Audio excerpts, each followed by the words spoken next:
আপনি কি জানেন জাপানের সমুদ্রের নিচে এমন একটি রহস্যময় শহর রয়েছে যেটি এখনও বিজ্ঞানীদের অবাক করে দেয়? ১৯৮৬ সালে এক ডুবুরি ইয়োনাগুনি দ্বীপের কাছে সমুদ্রের গভীরে বিশাল পাথরের কাঠামো আবিষ্কার করেন।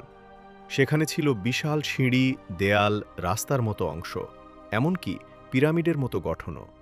অনেকে বিশ্বাস করেন এটি হাজার হাজার বছর আগের হারিয়ে যাওয়া কোনো প্রাচীন সভ্যতার শহর, কারণ কাঠামোগুলো এতটাই নিখুঁত যে অনেক বিজ্ঞানী মনে করেন এগুলো প্রকৃতির তৈরি হওয়া অসম্ভব। কিন্তু অন্য গবেষকরা বলেন এটি শুধু প্রাকৃতিক পাথরের গঠন। আজও কেউ নিশ্চিতভাবে বলতে পারে না সমুদ্রের নিচে থাকা এই শহরটি আসলে কে তৈরি করেছিল।